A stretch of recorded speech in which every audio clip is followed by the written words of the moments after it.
नमस्कार सर्वांना. घरचा स्वाद अँड फूड चॅनलवर आपले सर्वांचे मनापासून स्वागत आहे. आज बनवणार आहे मी खरबुजाचे ज्यूस. उन्हाळा स्पेशल रेसिपी आहे. तर व्हिडिओ शेवटपर्यंत नक्की बघा आणि आवडला तर लाईक, शेअर, सबस्क्राईब नक्की करा. चला मग रेसिपीला सुरुवात करू. तर साहित्य दाखवते मी काय-काय घेतलेलं आहे तर. इथं खरबूज घेतलेलं आहे. वरची साल काढून आणि बिया काढून कट करून घेतलेला आहे. बघू शकता. आपण खरबूज आपल्याला ज्यूस किती बनवायचा आहे त्याच्या अंदाजानुसार कमी किंवा जास्त घेऊ शकता. सजावटीसाठी मी पिस्ता घेतला आहे, बदाम घेतलेले आहे आणि खरबुजाच्या छोट्या-छोट्या फोडी घेतलेल्या आहे आणि थोडीशी साखर घेतलेली आहे खरबुजाच्या ज्यूसमध्ये टाकण्यासाठी. आता मी एक भांडं घेतलेलं आहे. मिक्सरसोबत आलेलं ज्यूसचं भांडंच आहे. आपल्याकडं ज्यूसचं भांडं स्पेशल असेल तर त्याच्यामध्ये छान होतं ज्यूस. आपण नक्की ते घेऊ शकतो. आता याच्यामध्ये सर्व फोडी टाकून घेते.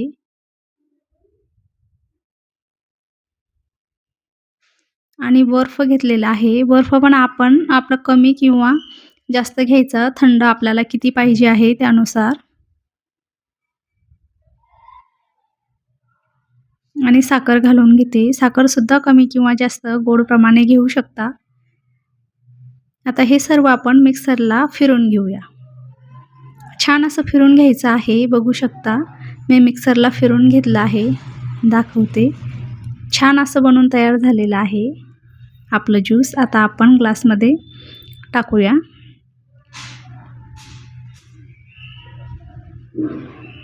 खूप छान होतं हे. आरोग्यदायी सुद्धा आहे. खरबूज खाणं शरीराला खूप चांगलं असतं आणि उन्हाळ्यासाठी स्पेशल हे ज्यूस तर नक्की प्यायलाच पाहिजे सर्वांनी.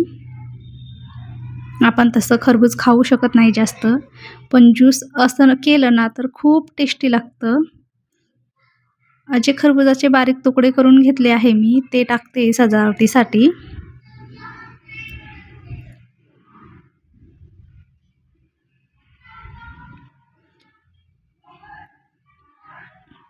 बदामाचे काप केलेले आहे ते पण टाकते दोन्ही याच्यामध्ये. हे ऑप्शनल आहे सर्व. आपल्याला नसलं टाकायचं तर नाही टाकू शकत, पण छान वाटतं. खायलाही खूप छान वाटतं आणि सजावटीसाठीही. आता पिस्त्याचे काप केलेले आहे ते पण टाकून घेतलेले आहे. बघू शकता किती छान दिसत आहे खरबुजाचं ज्यूस आपलं. खरबुजाचे ज्यूस आपलं बनवून तयार झालेलं आहे. बघू शकता झटपट रेसिपी आहे आणि उन्हाळ्यासाठी भन्नाटसुद्धा आहे. आवडले तर नक्की लाईक, शेअर, सबस्क्राईब करा. व्हिडिओ शेवटपर्यंत बघितल्याबद्दल तुमचे सर्वांचे मनापासून धन्यवाद. व्हिडिओमध्ये जर का काही चुकलं असेल तर प्लीज माफ करा.